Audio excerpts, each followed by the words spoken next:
till I die, Spurs die hard. Tottenham till I die.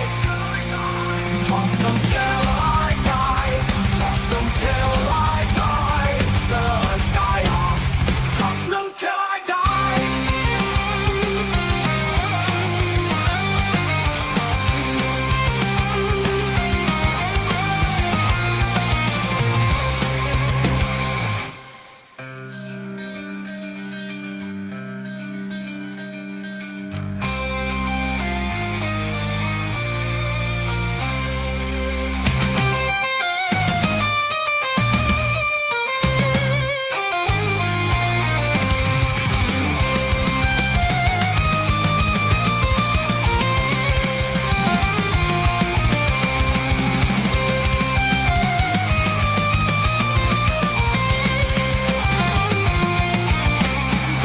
Tottenham till I die, Spurs die hard. Tottenham till I die.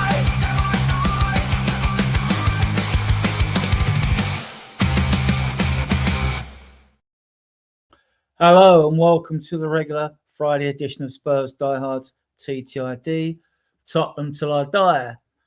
I hope you all had a great Christmas out there and a Happy New Year to you all.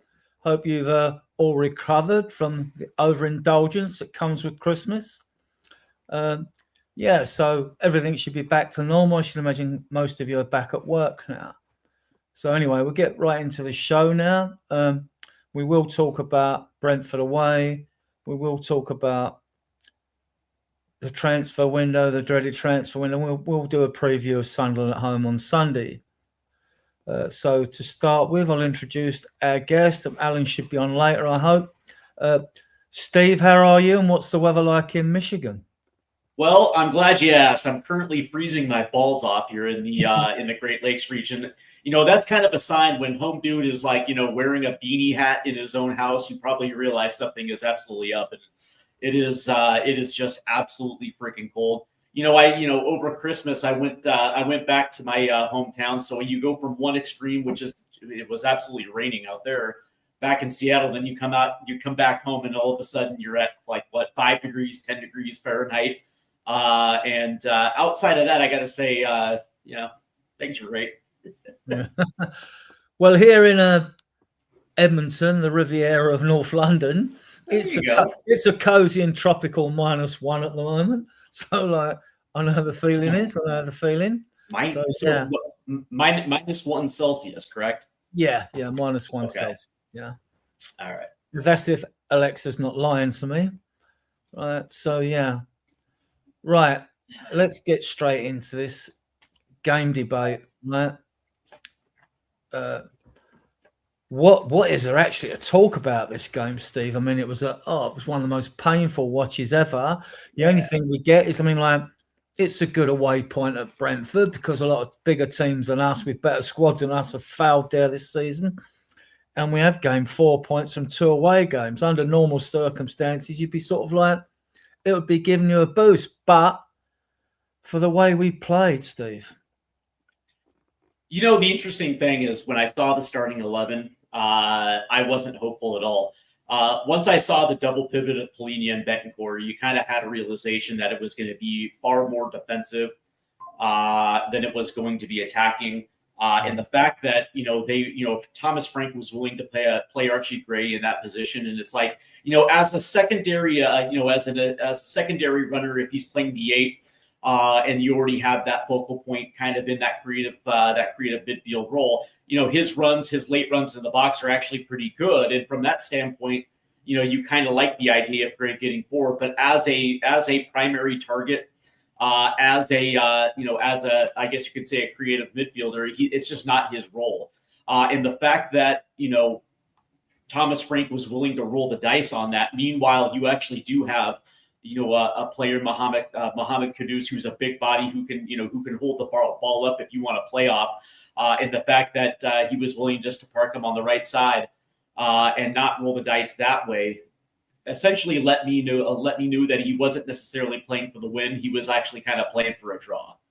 And to me, that was all I needed to know. And to be honest with you, after the fact, it wasn't the fact that we got a point out of it. It was the fact that we weren't playing to win, which is which to me goes against everything Tottenham Hotspur have been and will be in the future. It's just an opportunity to start off the new year with a bang, and for him to have that starting 11. To essentially park what he had on the bench. He had two goalkeepers on the bench. I think he had three center backs on the bench as well too. And it's he had Olasesi, RKM, and Matisse Tell. And it's oh yeah, exactly. And it's he had two keepers, three center backs, two strikers, and actually three strikers and one midfielder. And it's so are you going to sit here and try to convince Tottenham Hotspur Nation that they were actually playing for a win, or were they just trying to tread water until Xavi gets back, until Bergvall. Yeah, Bergvall and Solanke come back, and it's me personally, that's when I actually lost pretty much all respect for our head coach at that point, that you're not actively seeking to win a game in the Premier League, a game which, by the way, we should have won. We just did it to him 4 weeks ago. And it's if you're able to do it then, you should be able to do it on the road. It pissed me off in more ways than one. Well, on the lineup, as you said, I mean, Frank could have played Kudus in the 10. He hasn't done it I don't think he's done it at Spurs, even looking back. He's done it in certain areas, like when he's in the 60th, 70th minute in a few games, he's he shaded Kudus into that 10, like he did in the 70th minute when he finally did bring on RKM. Kudus was playing in a more central area, but by that point in time, Spurs weren't pushing forward. They were just defending for their lives, so it made no difference. But he's done it on a few occasions where Kudus has kind of dropped into a central role, but yeah, from the off, no, he hasn't done it. And then the subs on the bench. I mean, if you played Kudus in a 10, you could have played Richie on the left and Moani through the middle. He seemed reluctant to play Moani through the middle. I don't know why, but I mean, all right, let's be fair. Richarlison is in good form through the middle. Yep. So he's got a right to do that, even if we would query it. I've always said it's easy to be a hindsight critic. I'm not, but I'm on record of saying Frank is not a Tuderas to do manager. He doesn't. No. He's not really our DNA. We will find out though after the transfer window when we bring bodies in if he's going to change it though, because if he does become more Tuderas to, I think he just didn't want to lose at Brentford, having taken 3 points at home against them, and he got it. And I think so pride for both managers wasn't hurt at all in this, but it was, I mean, for the fans, it was an awful watch. I'm glad I didn't pay or wasn't one of the 1,700, 1,800 Spurs fans that got tickets because it's a small ground, Yeah, from the off, I couldn't understand what the mentality was. I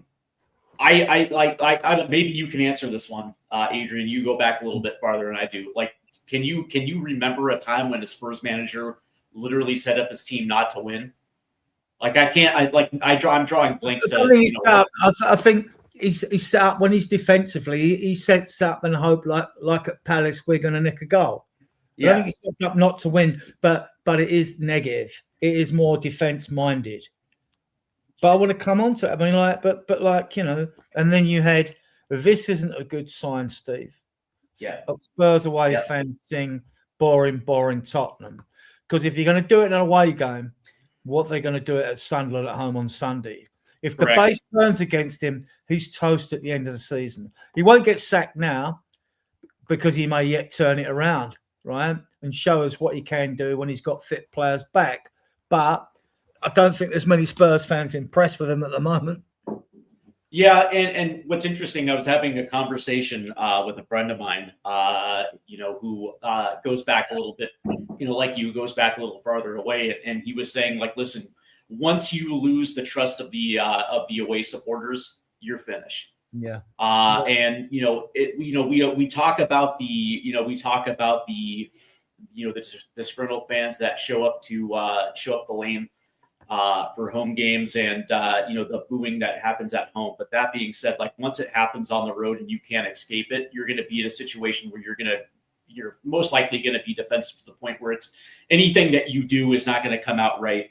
And again, once you start flirting with the bottom line, which is for Spurs, that revenue stream is something that you don't mess with. I would be remiss if I wouldn't say that I don't think Frank makes it to the end of the season. If this thing progressively continues to get worse, even after the January transfer window. Going to go through the comments. Let's get through the comments for you New Year people. Happy New Year to everyone in the chat and watching us on various platforms. Evening, Brian. Big up. Good friend of the show. And Simon Small. Big up, Simon. Yes, Happy New Year to Brian and Simon, everyone else, obviously. Yeah, Happy New Year. Evening, gents from Graham. Ryan. Good evening, Ryan. Big up. Freezing or snow. Yeah.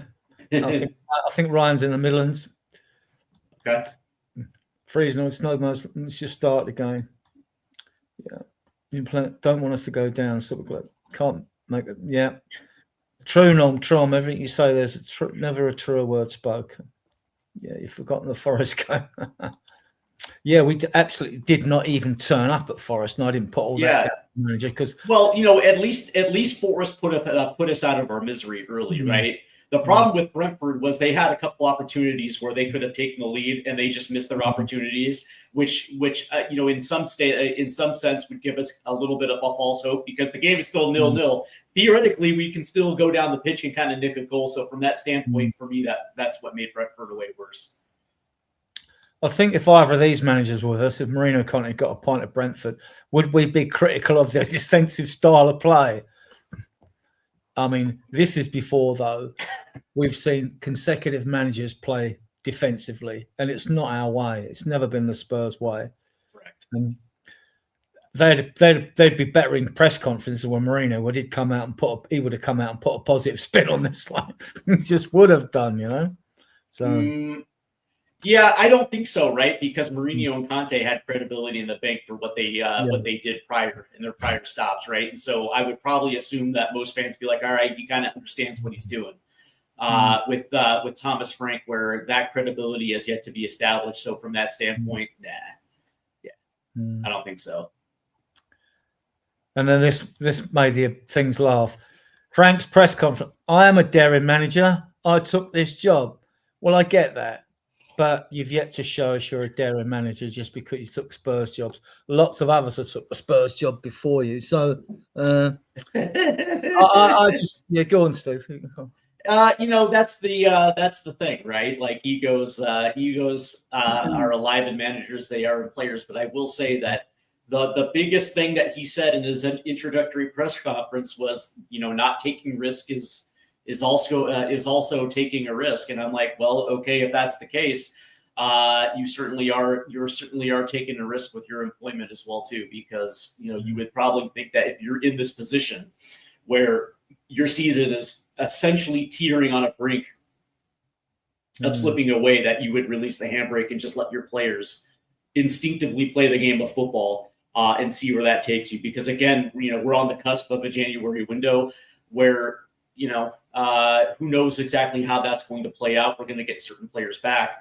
And a big part of me feels that, that control is going to get worse, right? That need to control players and essentially pin them into certain positions where there's not going to be a lot of freedom. I think that's going to come back and bite them in the ass in the second half. So game management. Well, look, we knew with the lineup. I mean, we knew he's got no creative midfielders fit. There's no Madison, no Moani, Bergvall. I wouldn't actually class him as a creative midfielder, but he does get you up the pitch, right? So he's just a box-to-box 8 as far as I'm concerned, Bergvall. A very good one at that when he's on form, a not very good one.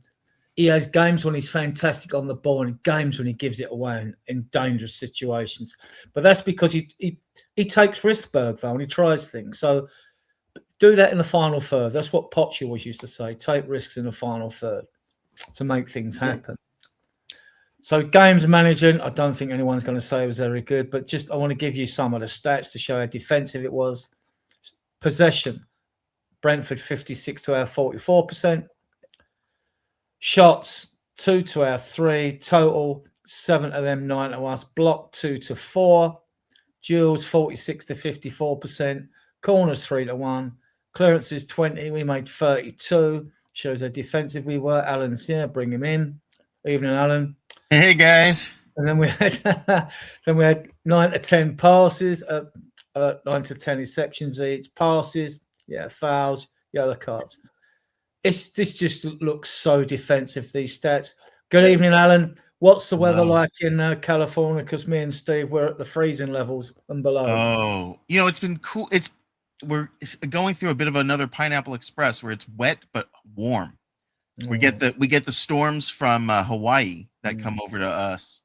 So it's warm. It's like in the 70s. So it's like 22, 23, but it's wet.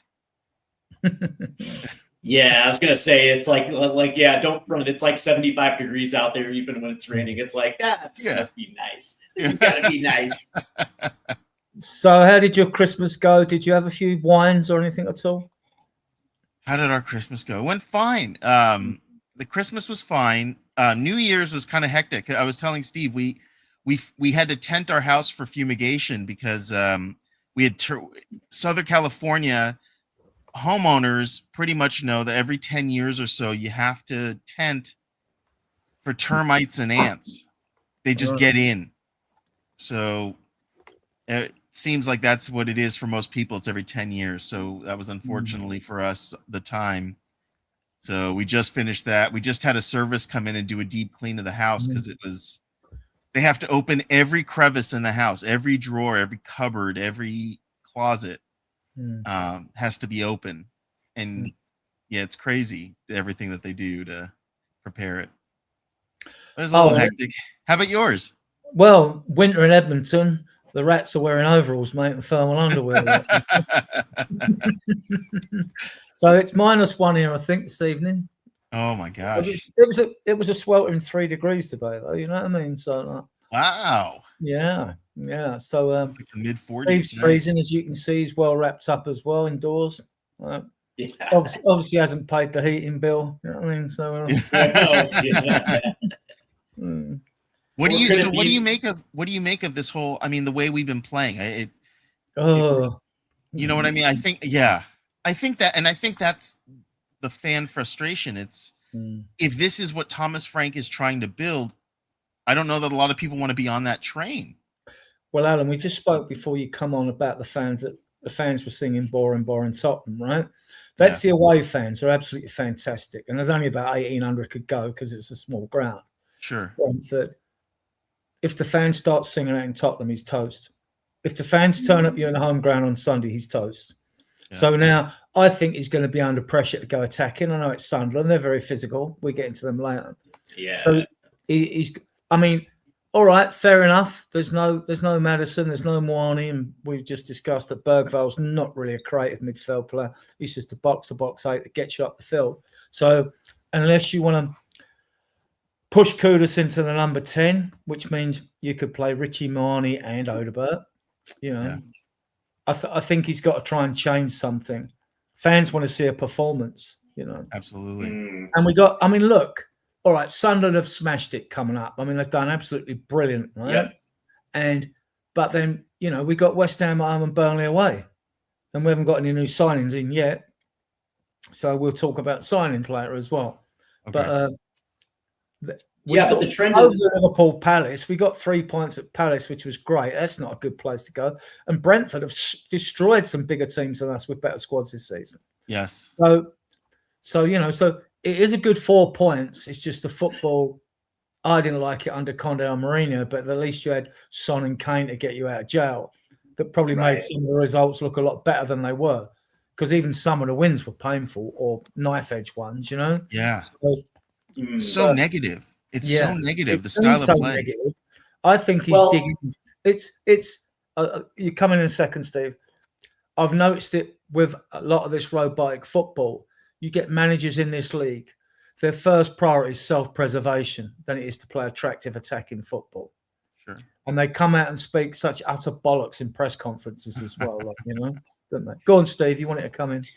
Yeah, I was going to say, like, the trend isn't moving forward. It's actually moving in the wrong direction, right? Like, I don't think there was anything that you can point to that would give any type of hope or reason that this thing is going to turn around in the second half of the season. As a matter of fact, I would dare to say that we were incredibly fortunate to walk away with 3 points at Crystal Palace, because for large stretches of that game, Crystal Palace was essentially battering us. And if they just had their correct shooting boots on, we don't win that match. And that's even with the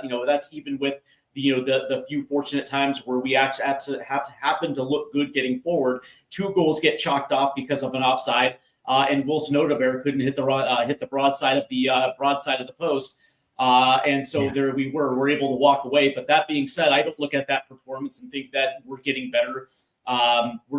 We just took advantage of a very tired Crystal Palace in the second half. And then against a Brentford team that was wholeheartedly not impressive at all. And we literally could not string together 2 passes for a good majority of that match. And it's like, it doesn't necessarily matter that certain guys are out. You find a way around it, right? Where is the contingency plan, right? No Papsar, he's off to AFCON. No Lucas Bergvall. Okay, that's not great. Xavi's still out for another match, and so you don't necessarily have your first choice 10, but you also have a player in Mohamed Kudus that actually does what you need to do in that position, especially when you're trying to link through the middle of the park. He can hold the ball. He's physical. He can hold the ball up.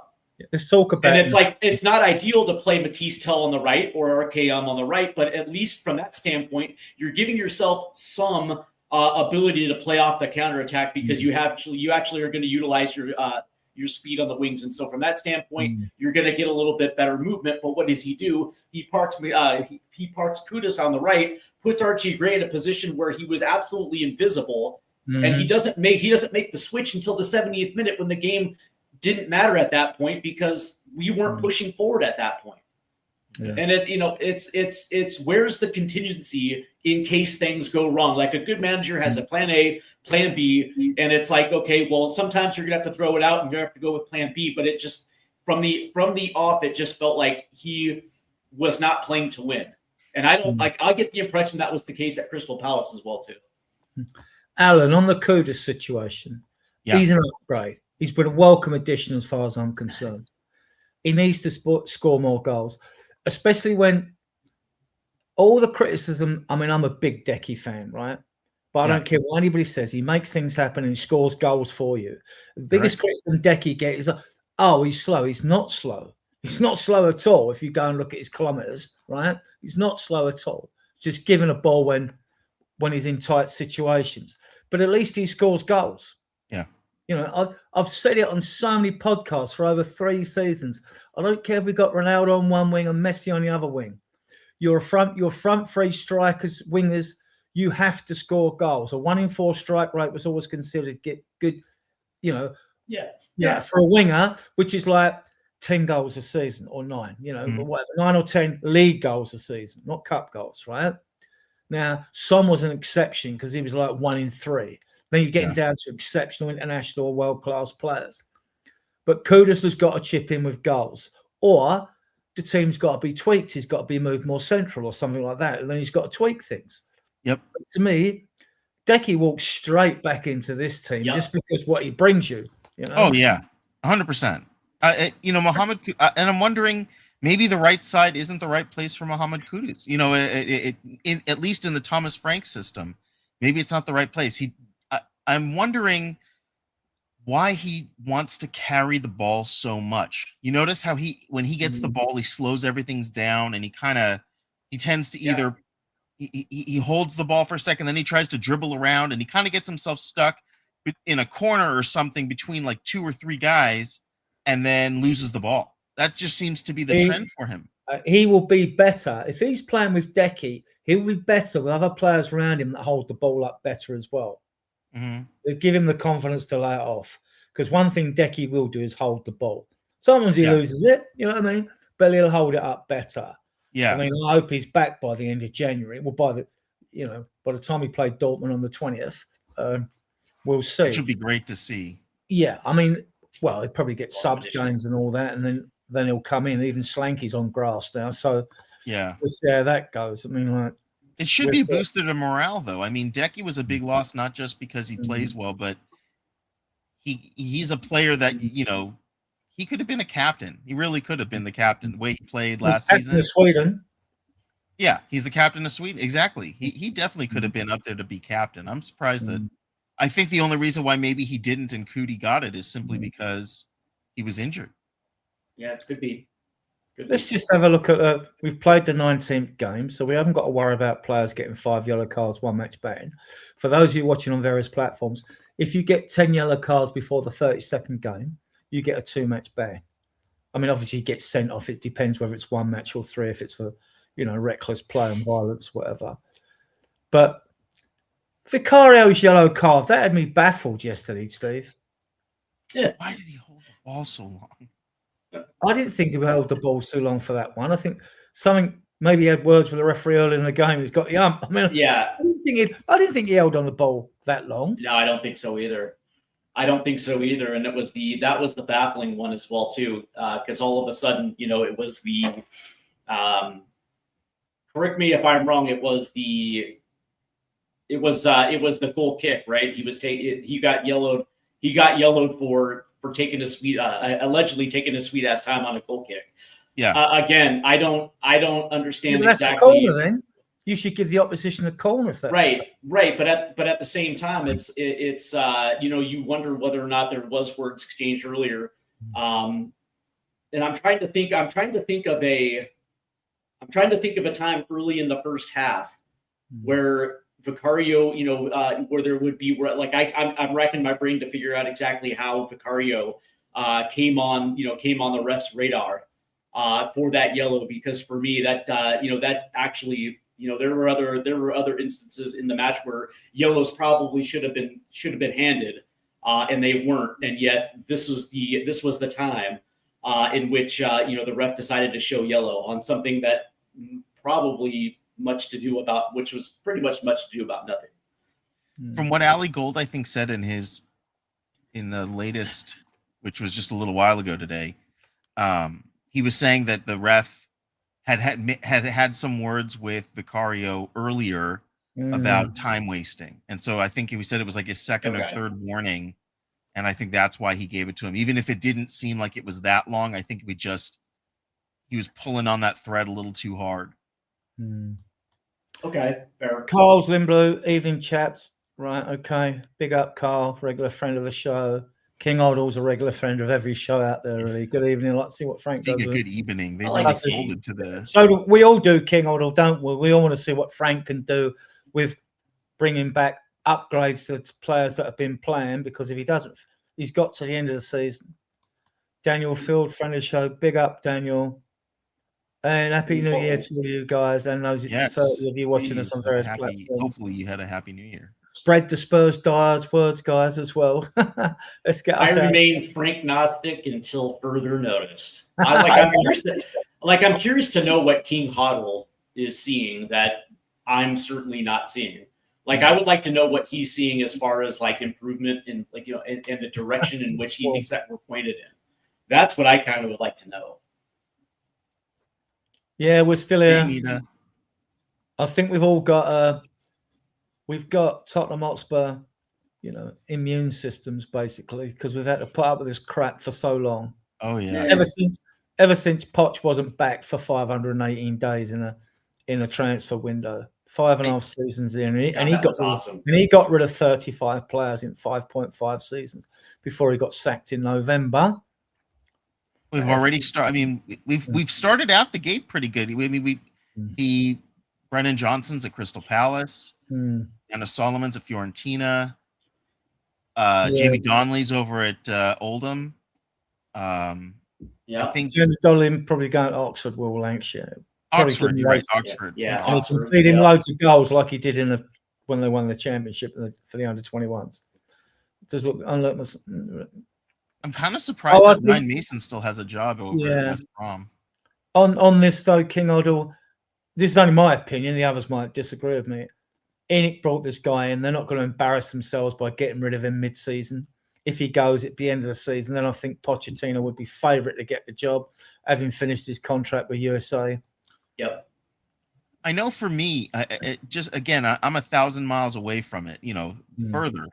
But as a fan, I'm a little worried about the style of play. When he first started and we took over in the summer, it seemed like we were on a pretty good path. The style of play and everything, it kind of fit what we were looking for. And then it's just gotten more negative and more negative and more negative. And it seems like the players can't string a couple of passes together. And I just don't know why we're going backwards. And I think that is worrying for me. Well, it's pretty simple. The league has figured them out and has figured out exactly how to beat us, match in and match out. The funny thing is, in that first Brentford matchup at the Lane, they weren't pressing us high, and we were able to to do some things on the counterattack. But for the most part, we were able to control large amounts of the possession, and we were able to win that game rather convincingly. And this time around, what did Andrews do? Right out of the gate, they were pressing us high, and they were forcing us into mistakes, which we made quite a bit of them in that first half. Right? They did, they did exactly what every other team in this league does. Puts us behind the 8 ball early and forces us to make mistakes, which we usually make.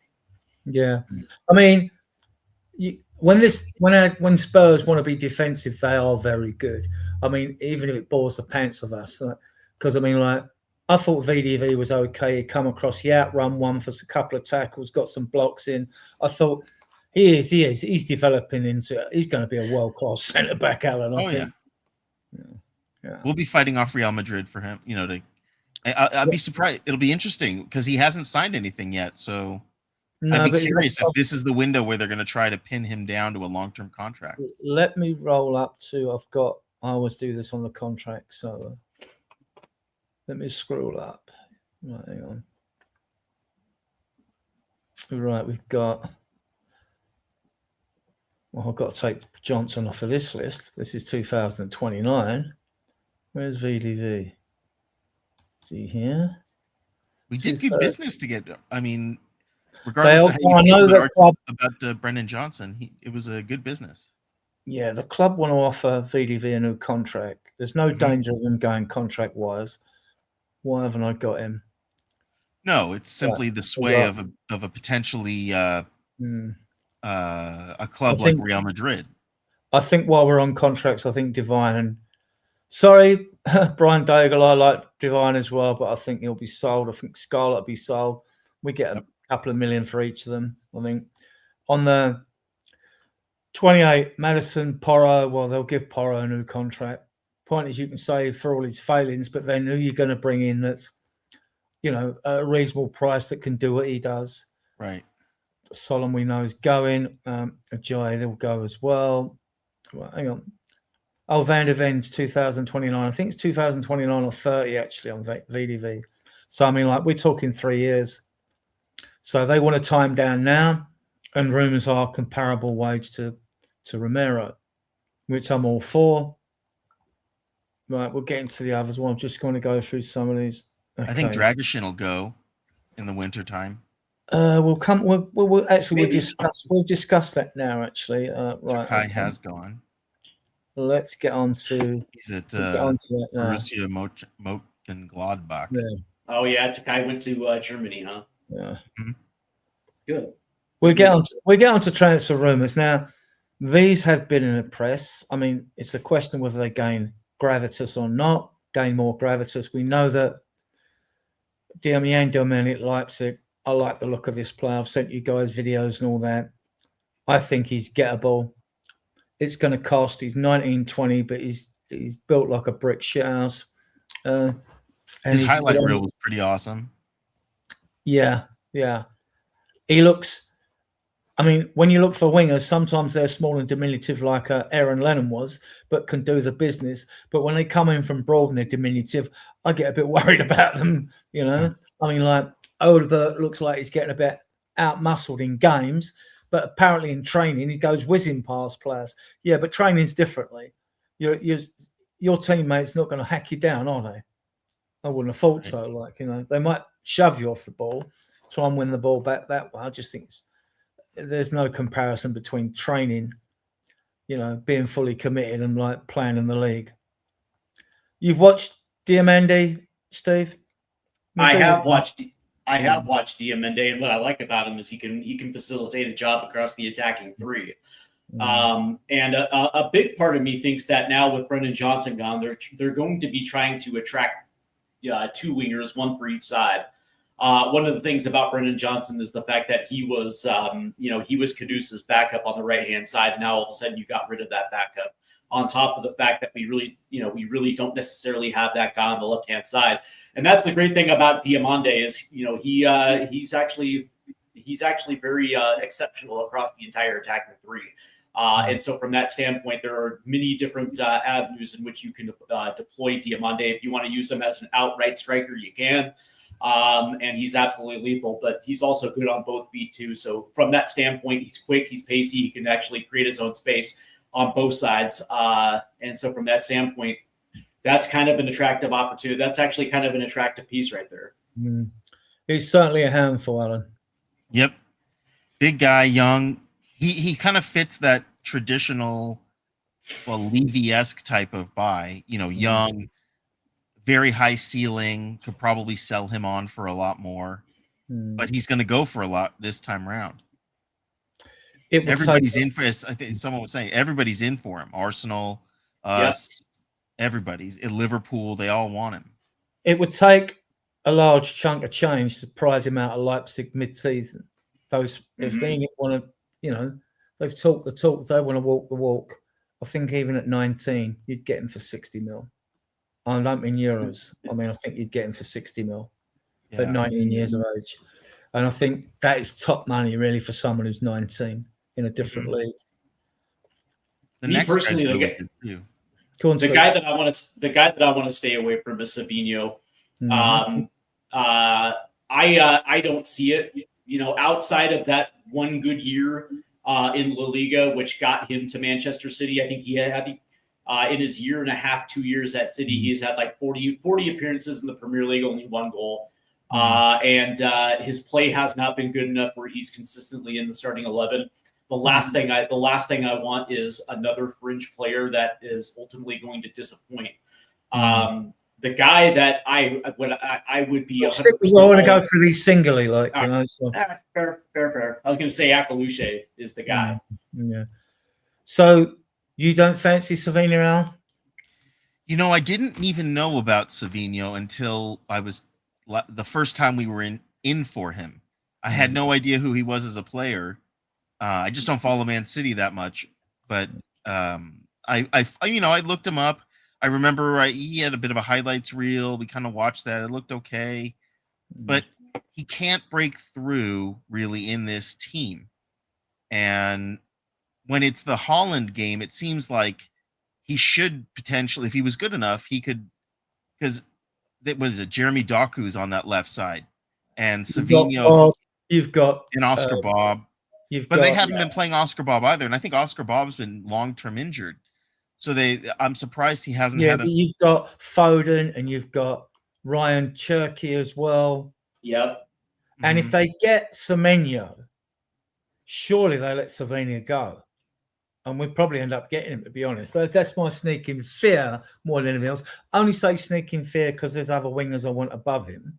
Yeah, you know what I mean? And I think that would be it. There are others. It would be an upgrade. He can play on both sides. He is very skillful. He's technically very, very good, but doesn't score enough goals for me. That's the only thing I've got against him. Yep. If we can't get our other targets, then we got him in. I'd say, yeah, fine. It wouldn't be ideal because whoever we bring in, you know, half the fan base will agree with who we bring in, and half them won't, if not more, depending on who the player is. So. With Savinho, I mean, Yildiz. So I'm taking Yildiz or Diamande, though. Steve. Oh yeah. Yeah, don't get me wrong. I just don't think we're going to end up with either of those guys. At the end of the day, a big part of me thinks that something is going to work out between him and Juventus, or if not, then Yildiz is going to go somewhere. That's going to be a bigger name. Diamande seems to me like the type of player that's not going to move in January. He's going to move in the summer, and so at that standpoint, that's still going to be a target for us in the summer. So I guess that's pretty good. For me, the two guys that make the most sense right now are Akaluche from Monaco. That dude on the left side. It's funny because he's like 23, but he has 114 top flight appearances in France, and I think he's got like 23 goal contributions over the last year and a half. The dude just scores from the left hand side. He's absolutely money. And the other guy is Chris Smith from AZ Alkmaar. That dude is the real deal. He can play forward as a 10, but he's 19 as well. He's 19, but that dude plays like he's 25, 26. That guy is. Yeah, before you go through all the list, I mean, the thing with Yildiz and Diamande, the reason I'm agreeing with you here, Steve, because I think what we don't know, and we're not entitled to know, is the fact that conversations will have been had with the list of these players. Yeah. And the recruitment team, Rob McKenzie and the 10 under him and all that, apart from Frank, Langer, Paratici while he's still here, who's still on a 2-year contract anyway, and Vinay Venkatesham, we don't know what conversations have been had, and the clubs are not willing to go, or the players don't want to come. And I think Yildiz and Diamande are probably two of those at this stage. Yeah. I think Diamande would want to see out to the end of the season. I think Yildiz as well. I mean, so that's it. Savina, I think he's a likely candidate. What do you know about Götze of Ajax? I did send a very good dribbler. Yeah. He's got. I'm looking him up now. He's got 7 goals, 6 assists, and 13 starts in a total of 15 matches. 1,180 minutes played. That's pretty darn good. It is the Eredivisie. It is the Eredivisie, though. That's the other thing, right? It's the Eredivisie. Yeah, it's the Victor Janssen issue. Good call. What I would like to get mention is Akluushalan. I mean, I like this play. Played very well against us. Akliush was great. Yeah, he was. That was the first time I'd seen him. Again, these are some players that just don't really get an opportunity to follow. But when they play against us and they play very well, they wind up on my radar. And Akliush, just like Steve said, he's like 22, 23, but he was scary when he played against us, and I'm sure other teams are just as nervous when he's there on the left. So yeah, I'd be very happy. He is left-footed, and he can play as a cam anywhere in midfield, actually, and on the wings. Right. Yeah, he's very creative. As for Samu Aguaoa of Porto, 86 million. I mean, we could get him, just activate the clause, and he's ours basically. But with 3 strikers at the club, with Richie in good form, Solanke coming back, and Moani, I don't see us changing a number 9 until the summer, personally. What do you think?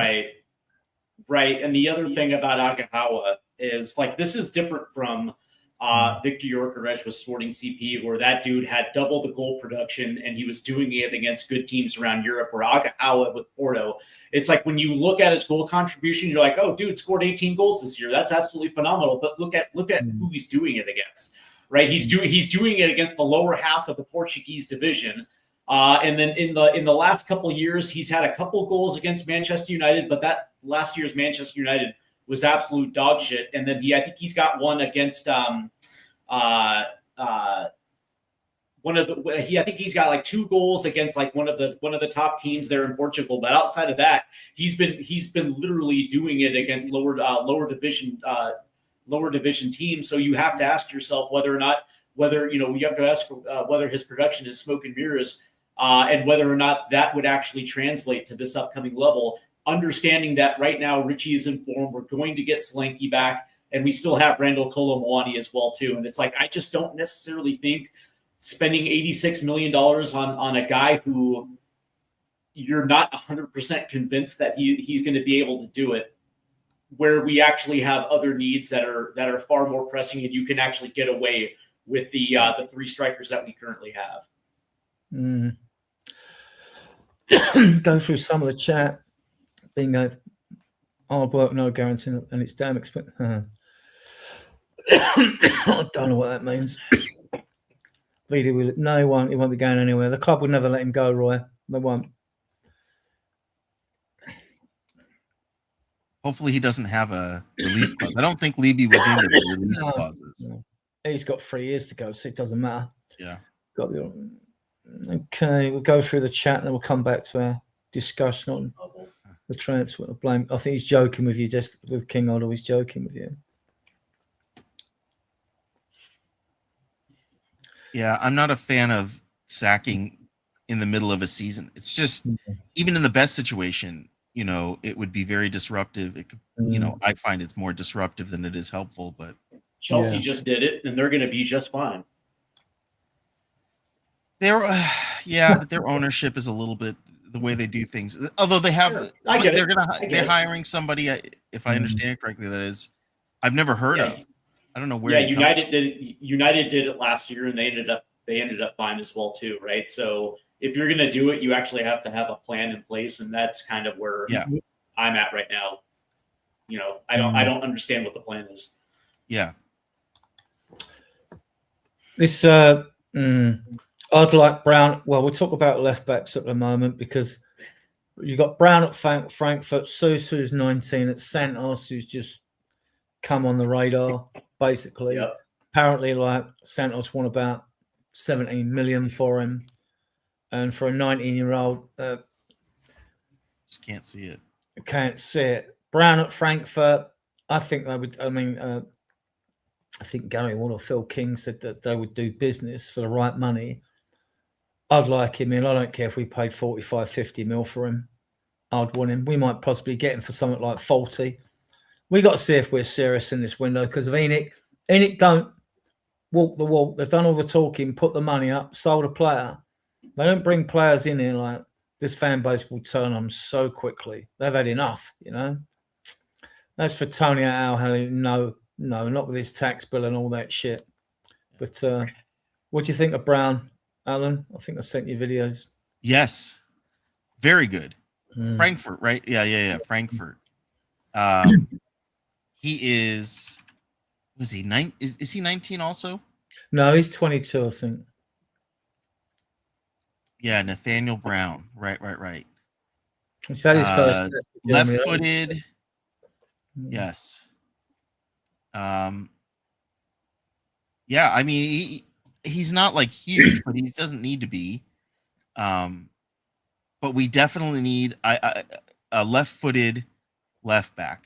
Yeah, I think that's a very important. And he would be competition for a doggy, not backup. Not Spence. We're talking about. We should never be talking backup for players. We should be talking competition. Yeah, we've always gone down a backup route. Spence really doesn't work well. First of all, Spence is hot cold to me. I think I don't know what it is, but he's a hot cold player, and I just don't think he's very good on the left. I think he's better served on the right, where I think he's more comfortable. Yeah, I couldn't care if he was brilliant on the left. To me, I want left-footed players in left-footed positions, right-footed players in right, because that gives you balance going forward as well as defensively. So, yeah, I mean, I want a left back in. I mean, we keep getting rubbish in the transfer window, don't we, Steve? About we're looking for a centre back. Really, we're farming centre backs out. We've got enough centre backs to hang ourselves with, basically. I mean, like you got Phillips and Takai and Dragerson to sort out. You know, and you still got a solid 3 in VDV, Romero and Danso. You know, that's 6. You know, and Vaskovic is smashing it in Germany at 7. You know, I mean, the media talking about us in centre back. You know, I mean, I want to see Vaskovic as part of this squad, not just as a backup, but as competition. Because technically, what I've seen, he's a far superior player than Danso is. Far superior, and I like Danso. I do too.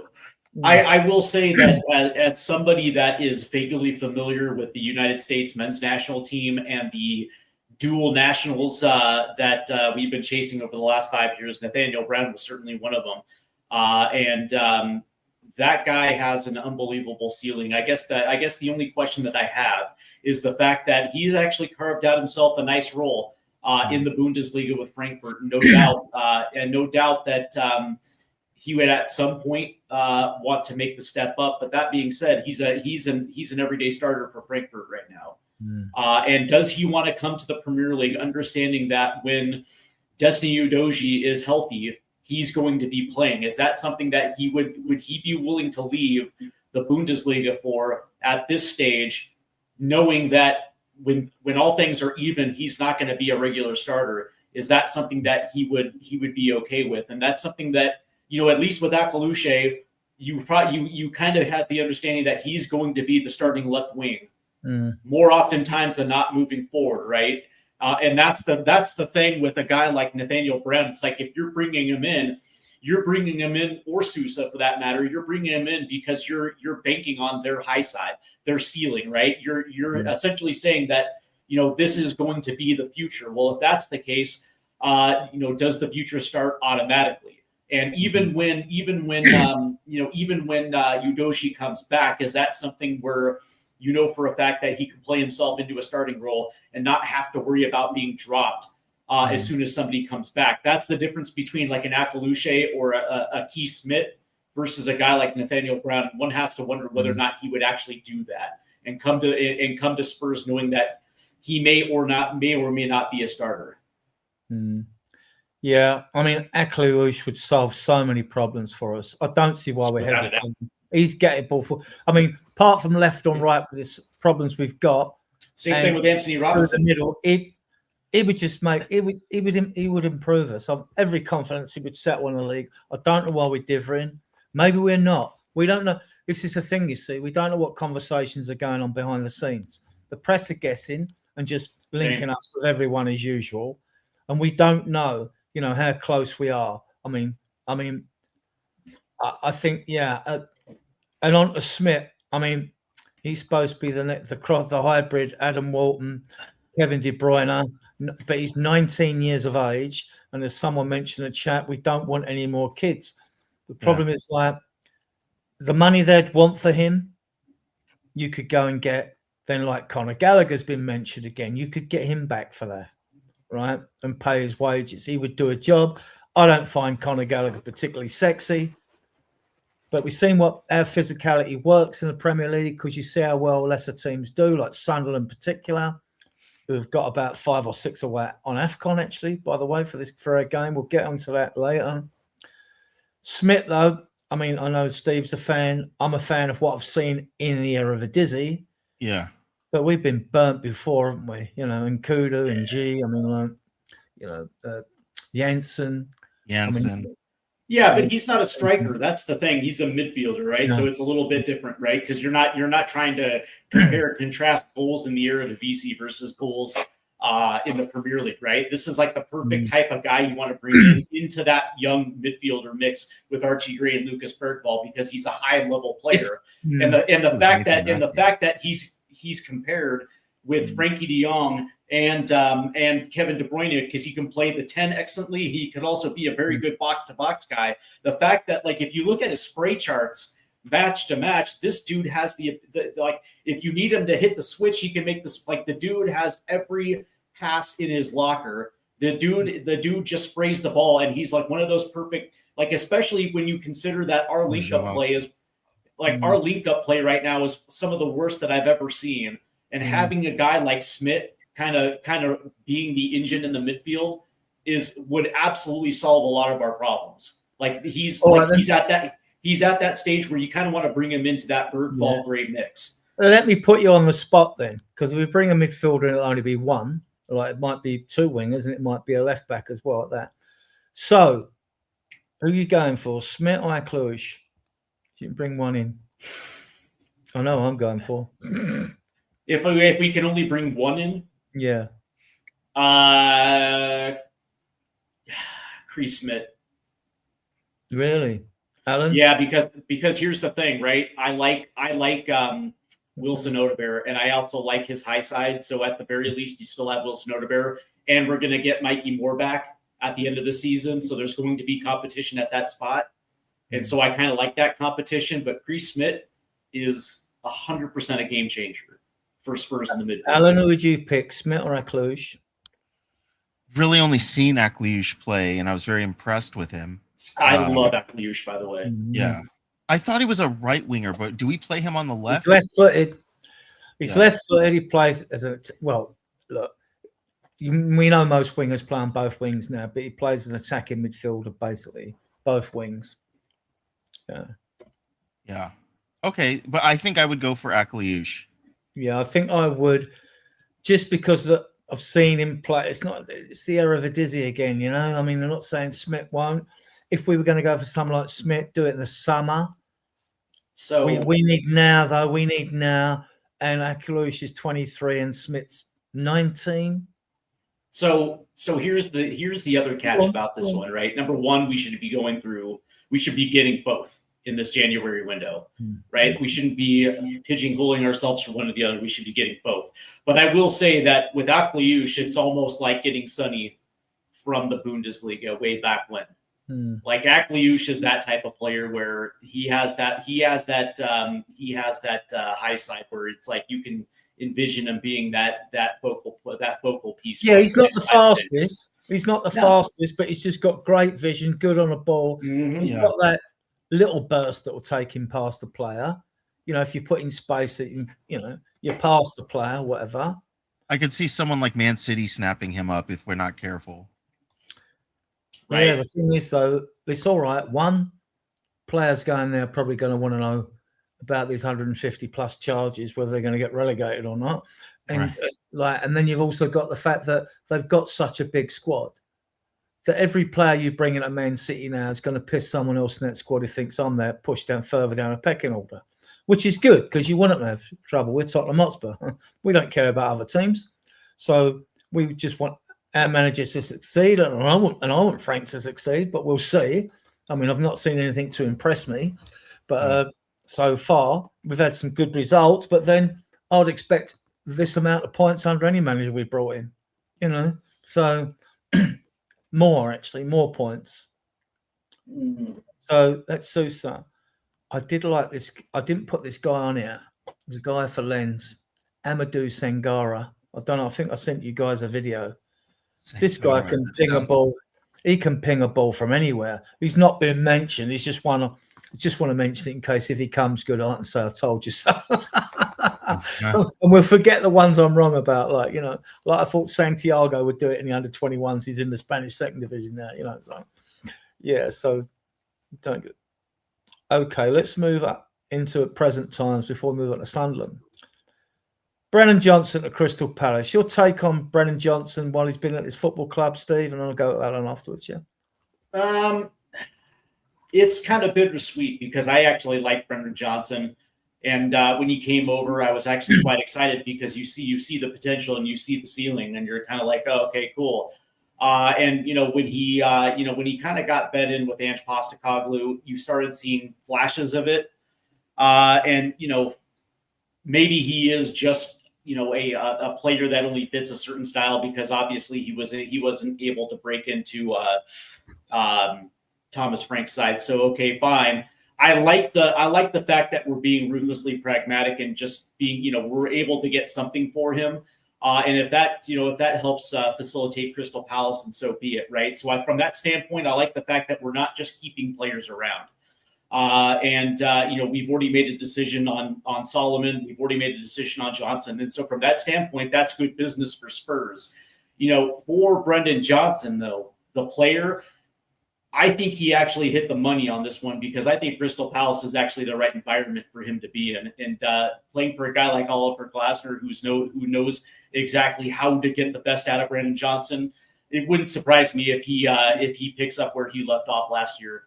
After a certain amount of time getting bedded with Crystal Palace. So from that standpoint, I think it was a win-win for both. Yeah. Sonny, just going for the chat. Yeah. I think it was João Cancelo or somebody, I think, on the other side. Yeah. They were excellent players. Oh, someone agrees with me. Yeah, we don't play direct and fast. That's the problem. Yes. I mean, when you go back on that, which is a good point, I mean, most football games you watch were on telly. If the home team starts off on the front foot quick and fast, it's usually a good game of football. If they start off and the players differ on the ball, pass it back, but it goes back to the goalkeeper, you know you're in for a crap game, basically, because the mood has been set. Come up. Okay, not sure. Yes, you know, Dennis. David Clark. Always got firm opinions. Happy New Year, David. By the way, I like David Clark. Happy New Yeah, Year, David. I think we all do. Happy New Year, He doesn't mince words here. I don't agree with everything he says, because although I do like Madison, David, and I know you don't like Decky because you think they're in competition. Right. Yeah, but okay, suggest a few. I'm not the problem. Suggest a few players that are available. Go on, Alan. Yeah, that's just it. I think the in the winter window, there are not a lot of Premier League players that are willing to go move just because they're in the middle of something. But unless they're not part of someone's plan, like Brendan Johnson apparently wasn't. Just because the club may have accepted the money from Crystal Palace doesn't mean that Brendan Johnson had to accept whatever they were selling. Sure. But they must have sold it, sold it well, and he bought into it. And I know for Brendan Johnson, I can just tip my hat and say thank you, and thank you for the scoring goal, the winner, and this is how bigger clubs act. They take the players that are good but not amazing, and they sell them, and then they upgrade on them. So really, it's gotten me excited, the Brendan Johnson sale, because it leads me to believe that we would be bringing in someone of greater quality, someone with maybe a higher ceiling, maybe someone that's got that's better right now instead of waiting long term for Brennan to get better. Well, you'd have thought on that point, if they haven't, you're letting Johnson go, whether half the fan base like him or not, before you know you've got someone to come in. I mean, it's just typical Spurs, isn't it? Yeah. Well, I disagree I'll with you. just say, go on, Ian. Go on, Steve. I was just going to say, name me 5 proven Premier League players that are available right now that Spurs can realistically get. Because quite honestly, we aren't buying from the same table as Arsenal and Chelsea and Liverpool and both Manchester teams. That's just not who we are, right? And so I hate to be the one to break the news, but that being said, it's like that. By the way, by saying that, it doesn't mean that we're we can't put a good team together. It just means that we're going to have to be creative, and we're going to have to be creative in bringing in players, because there's a certain level of player that we're not going to be able to attract right now, especially in the January window, let alone the summer window, right? And that's just kind of where we are right now with Spurs, and it has nothing to do with what we think we are. It's just the downright fact of where we are right now as a club, and the fact that we've kind of been driven into the ground because we weren't giving out wages over the last 25 years. And so players just naturally, good players are like, oh, why would I go to Spurs? They're not paying. Right now, we actually have to be a good team on the pitch and be attractive in order to get those type of players. That's just kind of where I'm at right now. Yeah, David Clark's right there, because Johnson will play behind the number 9, etc. at Palace under the Glasner system. And if he thrives, then there'll be questions asked at this football club. But I expect him to score goals wherever he goes. How many? Whether he scores enough, to smash a season like he did with us remains to be seen. But he will score goals. He is a good finisher. Oh, you're mad. We get rid of it. Just going through the chat, guys, before we move on. Yeah, that's not true. Yeah, I'd say the same about Odebert. I mean, I see a lot of good things about Odebert, but he's raw, isn't he? This is the thing. Where's our oven-ready players,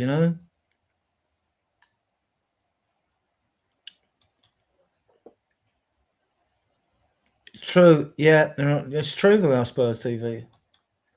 They should all be Premier League proven. Marmoush moved last June. Yeah, he's not getting good time. I think the club would like him. I can't see City have got Haaland's keeping him out, so I don't see him getting much game time. But look, he made the choice. He went there for the big wages. Yeah. So if he now is not happy, why did he go to a football club where you're not going to get in the team? This is why we should be an attractive proposition, though, Steve and Alan, because if you're good enough, you're getting in this team, in midfield and up front and even at left back. So if you're good enough, and if you're one of those fringe players at teams and you want to get in your World Cup squad, this is the time to move to us. Whip through these. I don't know. I doubt it. I disagree with that. It was Johnson's touch which came off the defender and rolled in the net, and they gave the goal to Johnson. So history will say he scores the goal. I know there's a lot of conversation whether it's his goal or not, but he was in the right place to cause the goal anyway, which is good enough because we won the trophy, right? We are European champions, believe it or not, guys. Yeah.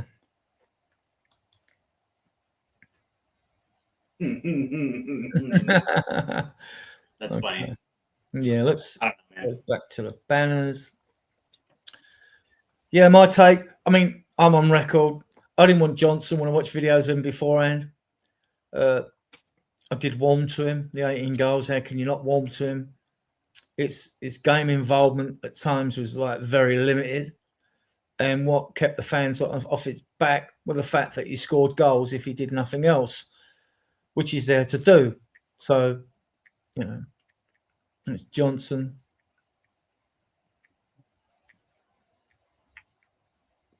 We've got 4 more comments we got there.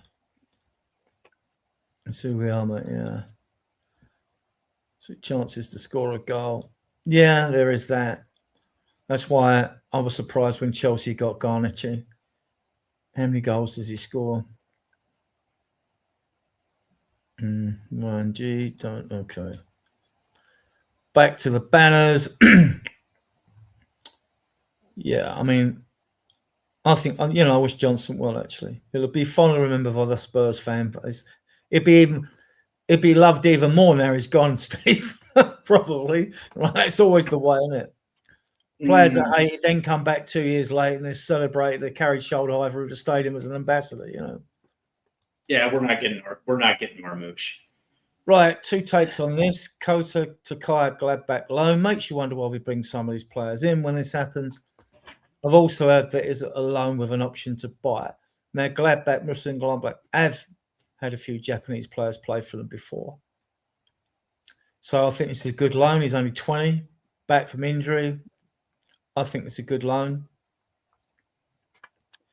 Then we got Jamie Donagh's going to join Lancashire at Oxford loan. I think that will suit Lancashire's play because them two linked up very well and they're all conquering under 21 successful season when they won the double.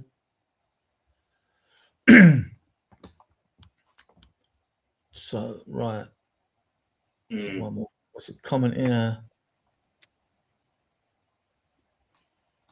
Yeah, okay. He likes Larmouche. Yeah, he hasn't proved anything in the Premier League yet. Correct. And they're not going to get rid of Marmouche anyways. No. He's Holland's back. Holland's backup. Second striker. And don't get me wrong, Holland's about as durable as you're going to get. But the last thing they're going to do is put themselves in a position where they don't have at least an emergency 9. Not when they're challenging for the title as well. I know they only got the draw at Sunderland, but Sunderland are unbeaten at home. So, and I don't know if they've played Arsenal at home yet or whatever, Sunderland. So, these are our fixtures, guys. Now, I should be at the game Sunday. Then we've got Bournemouth away, Villa at home in the FA Cup, West Ham at home, Dortmund at home, Burnley away, then Frankfurt away, and that ends January for us. So I think this is a good run of results, actually. I think the Dortmund at home, you would expect us to at least have 1 or 2 new signings in by then. What's your take on these signings? These fixtures, Al? I'm worried about was it Sutherland? Sunderland, yeah. Sunderland, yeah. I'm worried about Sunderland. Um, they've spent very well. Mm. And They brought in after 14 players, I think, in the close season.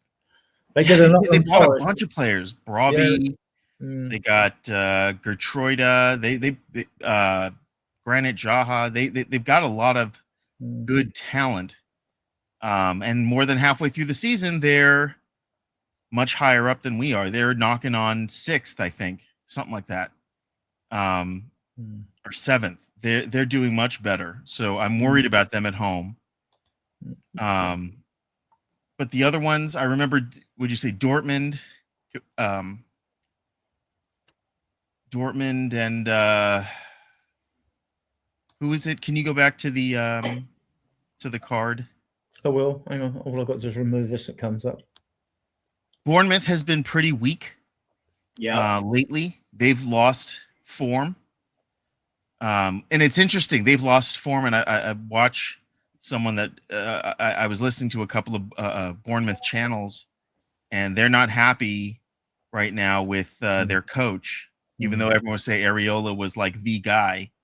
All of a sudden, he's like not the guy. Villa, I'm worried about. Just on Bournemouth as well, away. Semenyo might be gone by then. Semenyo might be gone, but to be honest, Semenyo hasn't. He will be there. He'll be there. Yeah, he won't be playing regardless. Because I don't think he's allowed to leave until like the 10th or the 12th. So he actually might be available for that game.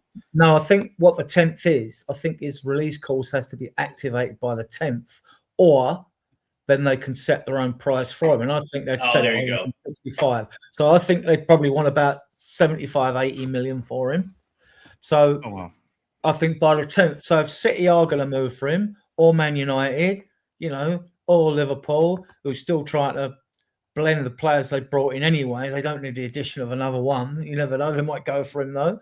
If they're going to do this release clause has to be activated, and I think it's got to be activated.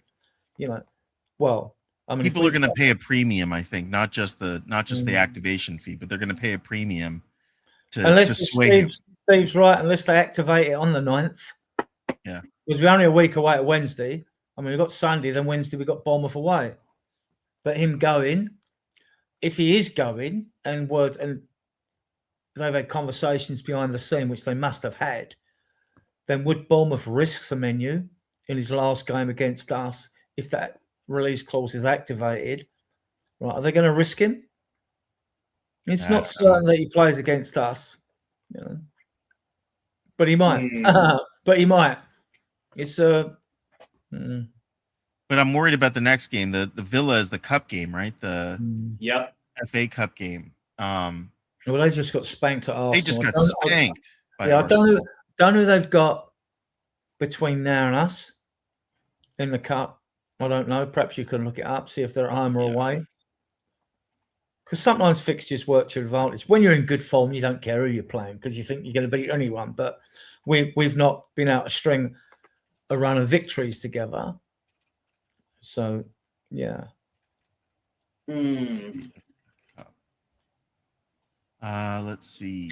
And West Ham, they're just a basket case at the moment. They got to play Forest on the tomorrow. They play Forest at home. We're in poor form. And then they go to Selhurst Park to go play Crystal Palace on Wednesday, the 7th. So they'll play against Brendan Johnson. Yeah. Interesting. So they'll be coming into that cup tie off of 2 wins, is what you're saying. So, yeah, that doesn't necessarily bode well. I don't necessarily like these fixtures until we get to West Ham, because West Ham, as far as I'm concerned, is probably going to get relegated along with Burnley. So at least we have those two in this little run.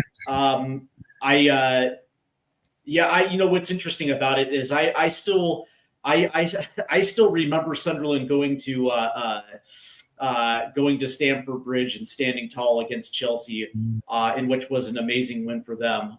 Sunderland is an interesting team because, you know, as far as athleticism goes, yeah, maybe they maybe they don't necessarily have the right kind of athleticism in some of their key areas, but they're physical, they're pacey, and they're absolutely not afraid to come down to the stadium and actually be a physical presence. And that's the one thing that I absolutely that's kind of what I'm fearful of this one. And again, you know, that team is well coached. And they actually have good leadership as well too. And so would it surprise me if we ended up dropping to Sunderland? Not really. The Bournemouth one is going to be interesting because generally I would kind of be in that same ballpark. But right now, Bournemouth's form right now is kind of perplexing to me because they still have the same leadership. It's just for whatever reason, it seems like ever since Tyler Adams went down and they lost that engine in the midfield.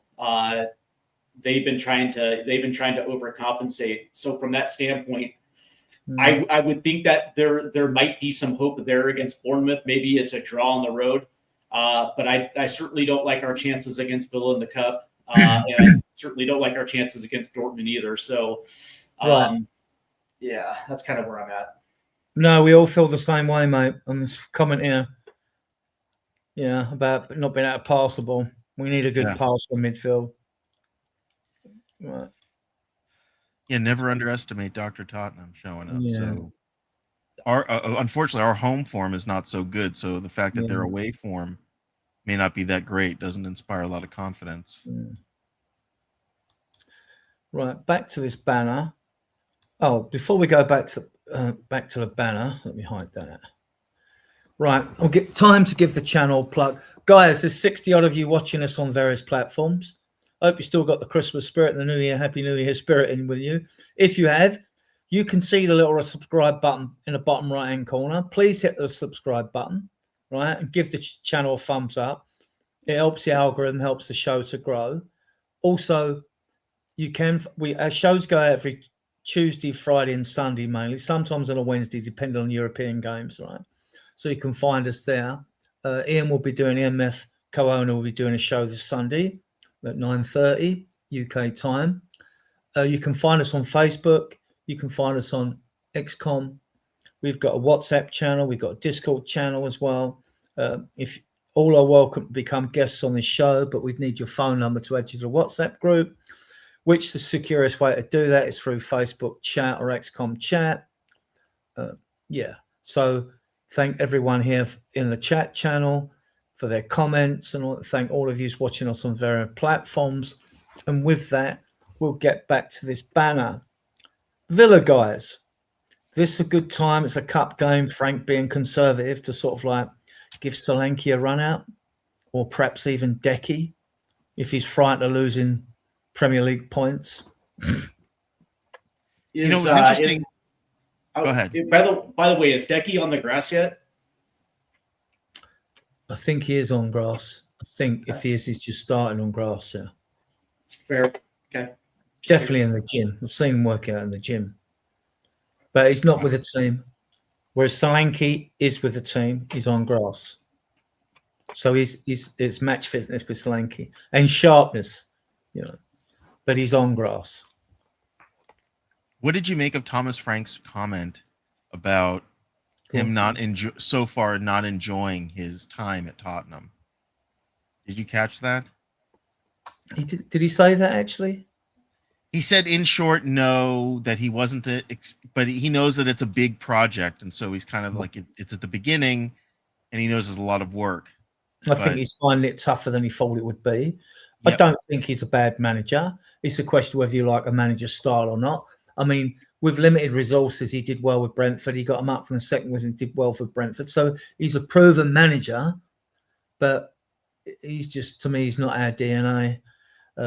And that's the difference. I think, I mean, we ain't got no fear of being relegated or nothing like that, but I've wanted to see growth and progress from the time Ange took his foot off the pedal and then won his Europa League up until now, and I've not seen it. Yeah. I've not seen it. And I'm not a glass empty person. I'm a glass half full. I'm more positive than negative, to the point where lots of people on other shows or chats have said I'm delusional. I am naturally positive, though. It's the way I am. But I tell it as it is. This isn't good enough for us. This squad should be performing better. I don't believe it's as bad as a lot of the fan base will have you out, because those that tend to be a bit negative or toxic, they don't tend to change their stance at all throughout a season. I mean, and I will always celebrate every win. Whereas some, even if we win, will be highly critical of the win. Whereas you've been on Diodes long enough to know that we discuss everything mature and sensibly, and we give a balanced perspective. And if we've got to dig Frank out or players out, we'll dig them out. We won't do it for the sake of it, Yeah. So yeah, I mean, Villa, I could see Solanke playing in this game if he's not going to be rested. I don't mean to interrupt, Adrian, but I got to take off. So you guys have a great evening, and I'll see you guys next week. Come on, you Spurs. Yeah. Hopefully. What's your score? What's your score for Sunderland? For Sunderland, another 2-2. Another Desmond 2-2. Right? No, I'm gonna say. We have actually got 2-1 Sunderland, because we haven't played them for a while. We've actually got a good record from when Musa and Dembele was playing, when Kane was playing. I think we've beaten them in about the last 6 or something at home or something. But it's a while back, like now. 2-1 Sunderland, unfortunately. Oh, we can go then. It's like, listen, man, you wanted me to be on. I mean, if I was going to blow smoke up your ass, I'd go full Dermatron and say 6-0 Spurs. But unfortunately, I like the I happen to like the cut of Sunderland's jib this year. They're playing very inspiring football, and I don't think they're going to be afraid to come down to the lane on Sunday and play tough ball. So hopefully hopefully Thomas Frank releases the handbrake and just goes right after him. That would be inspiring football to meet strength with strength. But we'll see. Well, I mean, this is what I'm saying. I mean, Gray played his 6th game on the spin, Alan, against Brentford. So if everyone was fit, he gets a rest. I think he's done okay in midfield. He was invisible yesterday, though. He was invisible. Everybody was invisible yesterday. Is the problem. Yeah. So, and that's why I think Solanke will get a game against Villa. And I think if Decky's back on grass, I think you'll probably see him against Dortmund. I hope so. I don't think, unless they come on as subs, I don't see him starting Premier League games this soon. I would love him to, whenever he can get in, I would love to see Decky back. Yeah. Okay, well, let's move on to Sunderland at home, because this is the last bit we got. Now, this is their record. They're 7th in the league. They've played 19, won 7, drawn 8, lost 4. Goals for 20, goals against 18. They do concede, right? We're talking they've conceded a goal a game. So you can score against them. Goal difference +2, points 29. Now, I don't know who plays up. I only know Dennis Serkin and Grant Xhaka that plays for him. They're the ones. I mean, if someone mentioned them, I might remember him, but I'm not too familiar with Sunderland. I've not watched them play a game. They got Brian Robbie and I don't remember who the other guys are. Yeah. So we're pretty similar in stats, although we're 12th. We've played 9, won 7, drawn 5. But we've got goals. So we scored 27, more than Sunderland. Yeah. Mm-hmm. We've only scored 20, but we conceded 23. But we've got +4 and points 26. And we are looking a mid-table side, I must admit. As much as I said I expected us to finish 5th to 7th. We'll see if that happens with upgrades to the squad that could happen. But and the fact that games coming up should be winnable, like Burnley and West Ham, should win. Right. Predicted lineup, Alan. Are we going Vicario and goal, obviously? Yeah, Vicario and goal. I just don't see Kinski getting a sniff ever. Until Vicario decides that he wants to leave back to Italy, which I think may happen in the summertime. Yeah, it's not happening now, no. I mean, No. he's got his Europa League. Loads of people got it, so they'll have fond memories of being at Spurs, whether they're staying or going. Yeah. Yeah, I think we can safely say that VDV and Romero will be the centre backs. Yep. Because they do the least amount of running, them two and the goalkeeper during the season. Fullbacks again. I think Udogie's fit. Yes, I also think Udogie's fit, and if Destiny is fit, Destiny should play. And then you'd have Pedro Porro. Second half substitute or start him. If he's fit, my argument's always been if you're on the bench and you're fit, you should be fit to start. Yes, I agree with that. Unless your squad's so threadbare, you've got no choice to put in someone who's. I'm not saying any player's 100% fit for a whole season. They're always carrying a knock here or not there, I should think. But yeah, I'd love the dog to start. I'd risk him. Too. He's got more physical presence than Spencer's got, even though Spencer's played well recently. He's looked good. I mean, he looked okay going forward, which I think was a criticism for Jed Spence, that he never looked comfortable. He has in games. He looked a bit reluctant to get that far forward against Brentford, though. I wonder if this is Frank being negative. At times I thought, well, normally you try and go past the player, even if you lost the ball, you know? He just didn't seem to have that edge to want to do that. I don't know.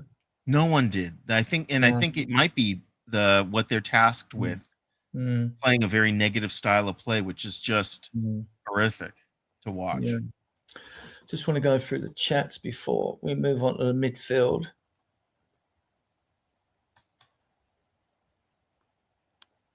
Don't know about the club going through hell. The fan base have gone through hell. Not a problem. And if the old Winston Churchill saying out there, if you're going through hell, keep going. Right, Frank. Yeah, well, we know he can stabilise the club. We want more than that. So, yeah, true. Yeah. True. And we win these games, coming up these league games, we'd be right in the mix again. Mm-hmm. Yeah, speaking of Everton's doing pretty well. Yeah, well, they won at Forest, didn't they? Yep. They're very physical side, Sunderland, so I don't know how to work against us at home. I fancy us to win it, though. I don't know that they need to do that, such a low block against us. We're not that team. Yeah. Not yet, at least. Well done, Nita. I love the positivity. Oh, is Raymond Mundell there? He used to be the Spurs. Yeah. Okay. Let's go through it. They have Hat Brobby guy. Yeah.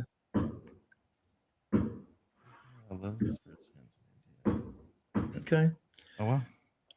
Yeah. Well, you know where to find us now, VB have dash. I probably screwed that up. Right. Yeah. Yeah, they may well. Depends. I mean, I don't know how they're going to set up. Yeah, true. That passing's been awful. Awful. I can't imagine what it's like at the stadium. Watching that. It gets me. You watch him in all these videos, the pre-match, they're doing all that rondo, passing in tight situations, all that practice. I mean, when it comes off and we're on point, we go away, we beat Man City. You know. I mean, we've got, 5 away wins and 3 draws, right? 18 points and something like 8 points at home. Yeah, that could be a time to bring him on.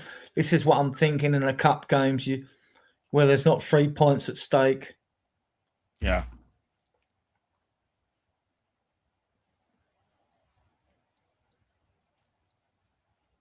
Yeah.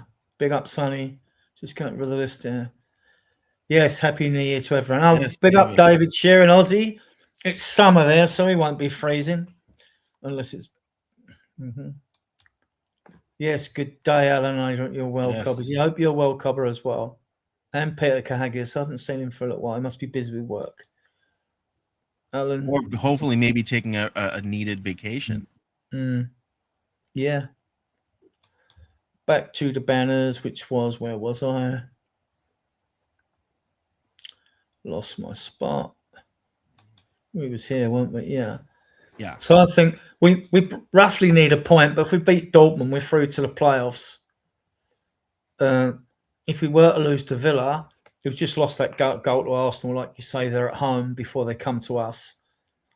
And they get a bigger allocation because the FA Cup and 9,000 are coming to Spurs. So it should be a cracking atmosphere. Ugh. Instead of the normal 3,000 you get. And they sold them all in a single day, apparently. That's because Villa were flying. They went 110 on the turn, but they hadn't 110 by the time they got the allocation, obviously. They looked so poor. I watched that game against Arsenal. Yeah. Villa looked so bad. They didn't. I mean, they looked okay in the first half. But they fell apart in the second. Yeah. I never. It's always funny to hear that there are people that don't celebrate a white Christmas or a cold Christmas. It's a summertime for them. They have barbecues on the beach in Australia for their Christmas. It's ridiculous, isn't it? We're not jealous, like, you know what I mean? So we were on the predicted lineup. Midfield. Well, is Bergvall back? That's the thing. Gray needs is he back? I thought Polina was pretty good amongst the terrible. I thought he was one of the better players. Picked up a yellow, didn't he? He did. Yeah. Yeah, I thought VDV was okay. I mean, Vicari didn't have nothing to do. What did you think of Bentancur? My concern with Bentancur, he passes the ball backwards so often. He's become such a negative player, and I don't know why. The best Bentancur was pre-ACL when he was driving us up the pitch, and and I don't know if he's playing under orders or not. You could be right. Trying to rely on Gray to be your creative outlook, and it's easy to be behind some critic. Well, then take a chance. You're like, what does Frank used to say? You're at risk if you don't take risks before you come to this football club. Well, then move Kudus into the 10 spot, give him a free roam. Then you can play Richarlison, Moani, and Odegaard, or you could put Tell in there as a combination of those three. Yep. You could put Tell in there as well. Fans have been screaming to see a bit more of Tell. I mean, him and Odegaard are raw, but they're too good for the Championship. They're too good because I've seen them play for their French under-21s, scoring goals and smashing it. So they're just got to kick on that extra level to be Premier League proven and ready. I mean, I think they're both going to have good careers. Whether it's at Spurs or not, I don't know. But so midfield. So it looks like it's going to be Bentancur and Polina again. But I think after the fans boring Tottenham, I think he's got to go at home. Bentancur, I think Bergvall and Gray. I don't think he's got much choice. I don't think he's going to move Kudus into the 10. I just don't see him moving Kudus in the 10. I don't think. I don't know why. I don't have the faith that he sees that. I think he's going to want Mohamed Kudus on the right. I think he sees him as a right winger. So if you were going to play Polina and Bentancur as a pivot, a defensive pivot, I'd put Moani in a 10. Play Richie in front of him with Kudus on the wing, and then say Odegaard on another wing. Because I think Moani could do that job. He's not a 10, but he's so good on the ball. He's technically that good at holding it. I think you could put Moani in the 10. Yeah, I think I can see that. Or Kudus again. Kudus. I'm wondering if the spark maybe that. Yeah, I mean, I've been talking about Kudus in a 10, but then who do you play on the right? Tell. If you've got Richie through the middle, Moani's on the left. Do you play Odegaard or Tell on the right? I think the more I think about playing Moani in a sort of 10 role, the more I like it actually. Because Kudus has played where he is all season. I think Moani could do that. I think I would gamble it, but whether Bergvall or Gray are fit, I'd rest Gray. 6 games on the turn, rest him. He's played 6 on the turn. So, I guess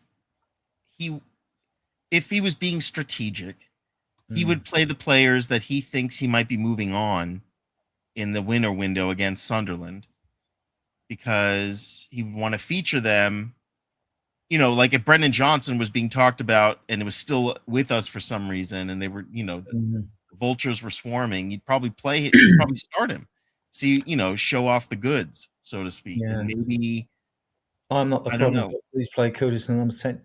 Yeah, I said that. I've been saying that, and now the more I think about Moani there, I think the more it helped the front three in front of him with Kudus on the right, Richie through the middle, and then you can play Odebert on the left. Moani passes better. Our passing has just been so poor. He's very threatening when he's in the front of that penalty area, across that front line of the penalty at Moani. Should have gone a 3 at the back.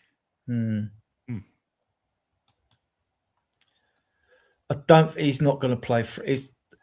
I just you don't play see in pre-season. You're playing 4-3-3 or 4-2-3-1, which is the same as 4-3-3 basically. Yeah, you're not going to change it. The only time we've had 5 at the back is when he's wanted to see a game out, the final, and a couple other games when we got near the end of the last 15 or 20 minutes, and we like held out until last week. We had 2 weeks on. Oh right, it's not bad. Yeah, I don't see him starting a 3-5-2.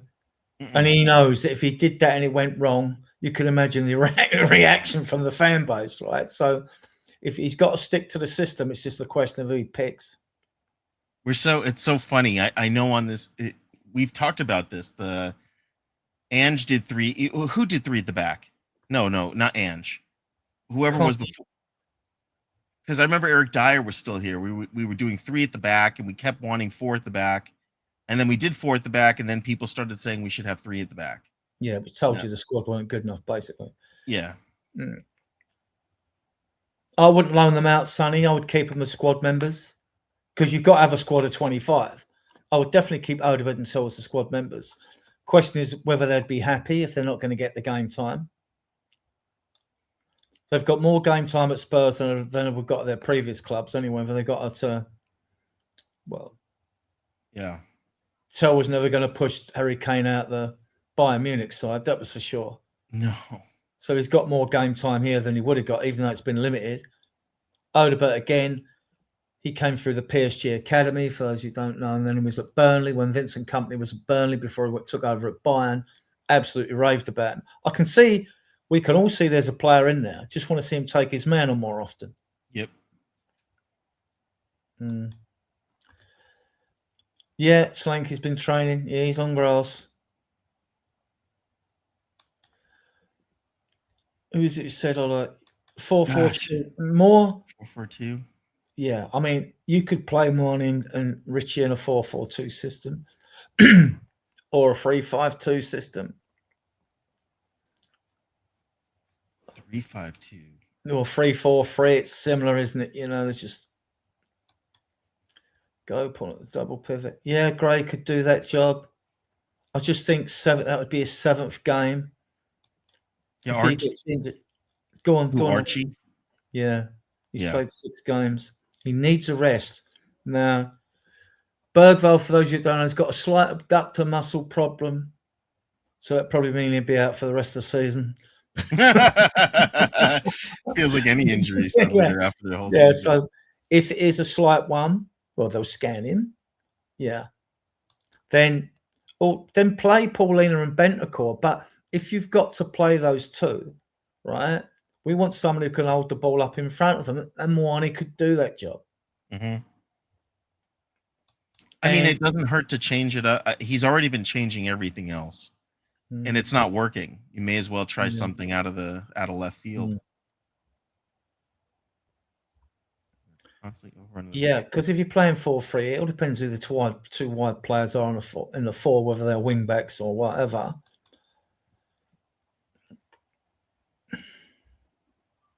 Lacking left back. Yeah, left back.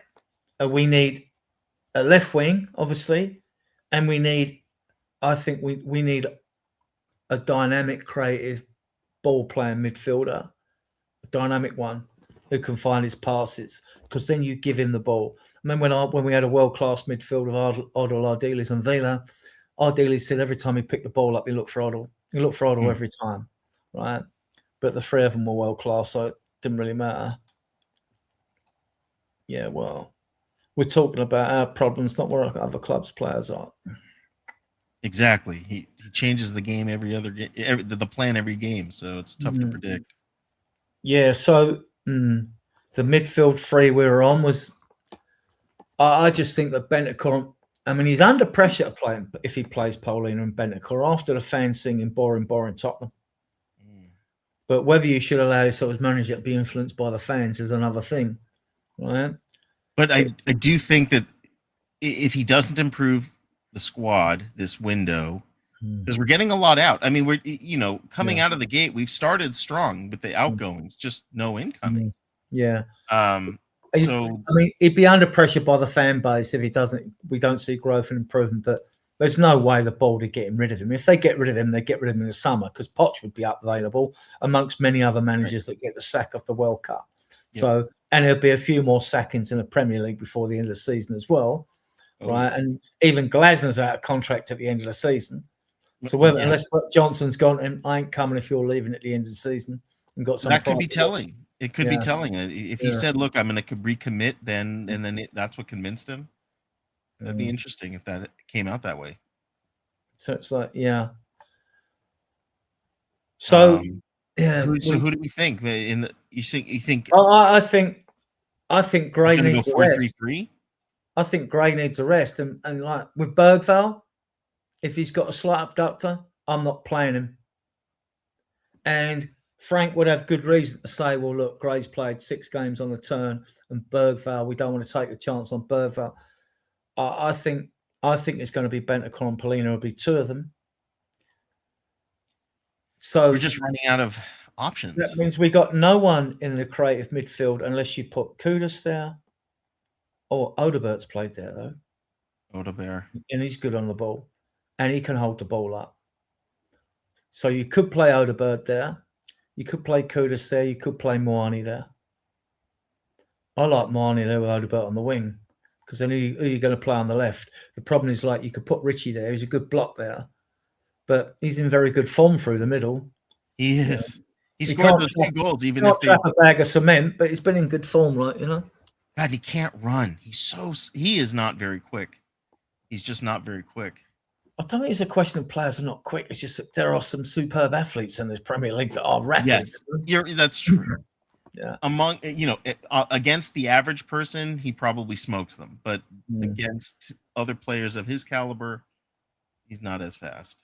And when he's got the ball out wide, even at Brentford, you see a couple of things where, like, he is a menace on the left, Richarlison, though, and he looks to take his man on when he's on the left because he's got the physicality, to go shoulder to shoulder with him, No, he's I thought he scored at least one of those goals. They said it was offside, but I thought it was a goal.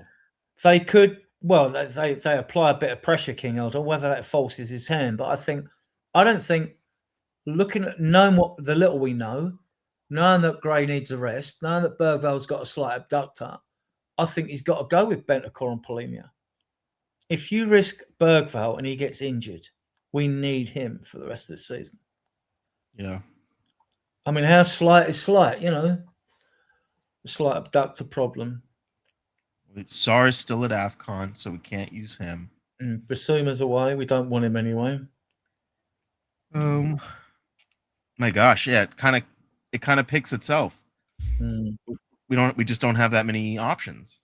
No. Just can't really unless he moves up, unless he puts Dragishin in and moves up he puts maybe VDV on the left, Dragishin in the middle, and then uses or maybe he uses Pedro Porro and he puts someone on the right. Before we got VDV, and I said to him, we haven't got enough centre backs, but I said at the time, this was before we got Paulina in and all that. I said at the time, Romero is so good on the ball, he could quite easily sit and do Paulina's job. Yeah. Absolutely. And he's a better passer. I think Romero's a good enough footballer to play as a DM. We're not going to see it because you need him at the back to spray the ball around. We miss him when he's not in there. We miss that progressive play. But I'm just curious what maybe he does something like that. Especially if Dragishin isn't going to stay and they're looking to feature him. You know, you kind of put him out on the catwalk and do that. Put him in a center back. Maybe VDV goes onto the left, rest Udogi, and move up somebody else. You could put Pedro Porro up there. Maybe have Jed Spence on the right. I think we're going to see Bentancur and Polino is that pivot. Well, Gray may be forced to play.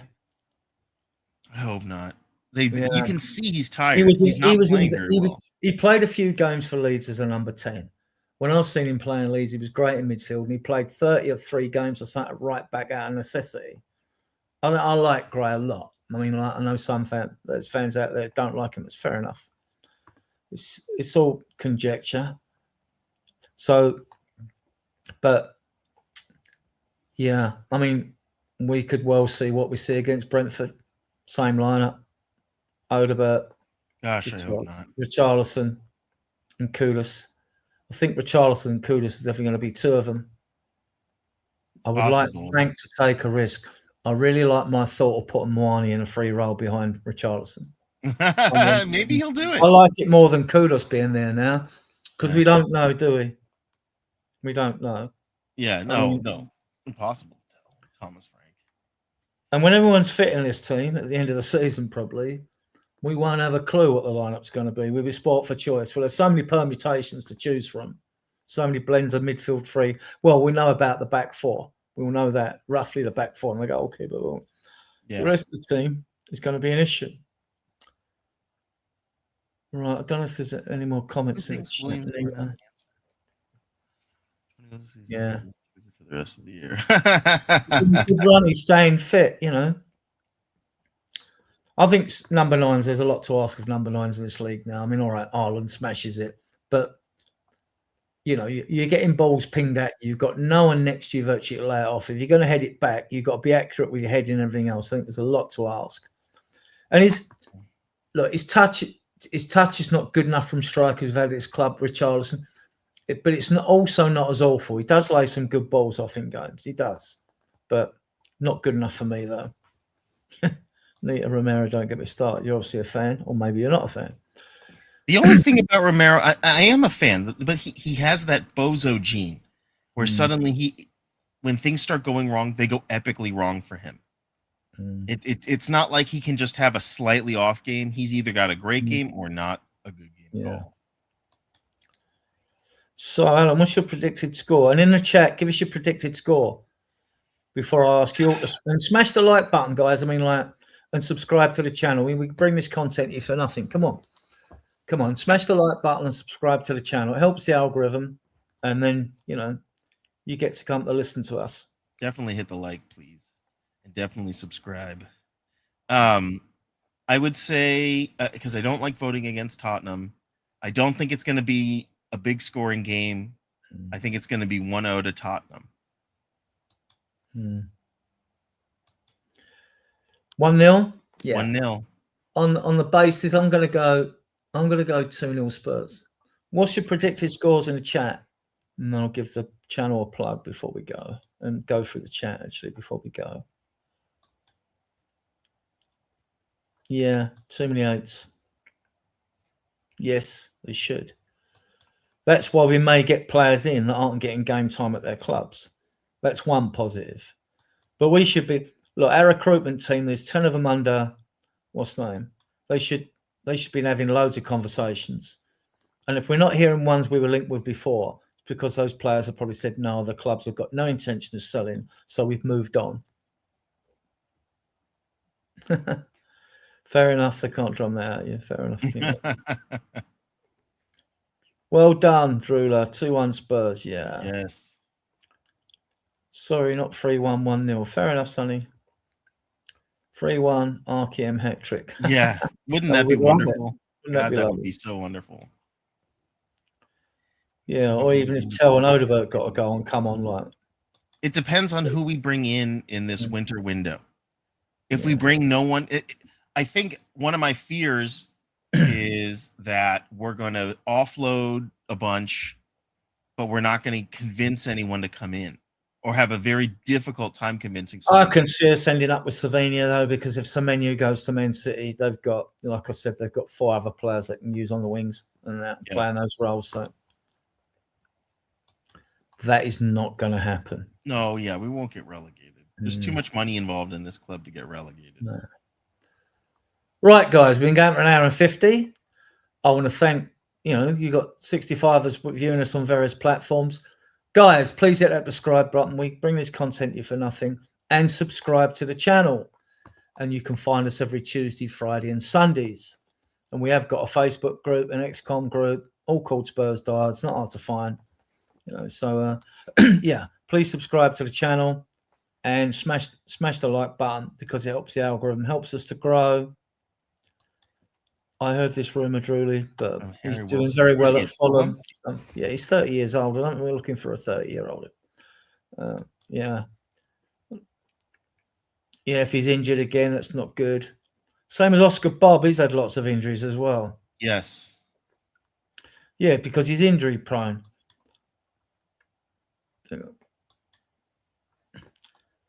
Right, I want to thank you for all your comments and questions in the chat.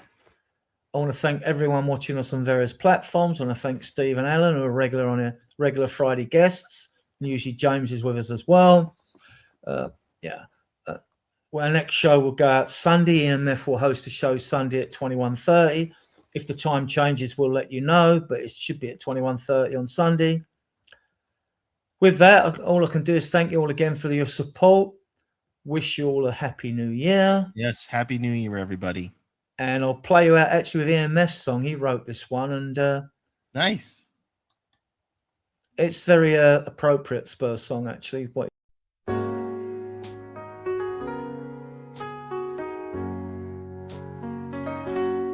We are Tottenham diehards.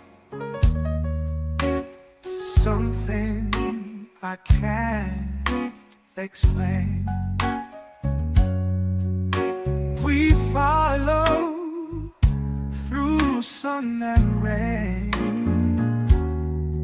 When we lose, we don't complain. Yes we do, oh we do. But Tottenham Hotspur, I will love you till I die. I will love you, I die. I will love you till I die, till I die, till I die.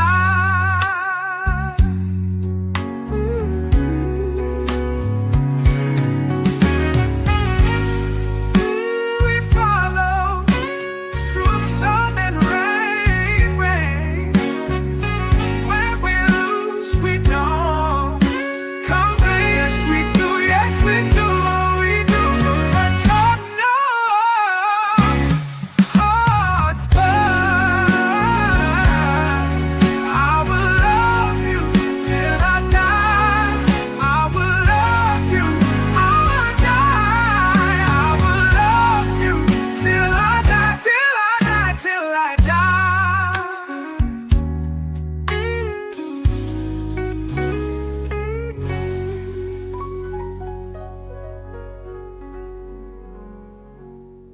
We follow through sun and rain. When we lose,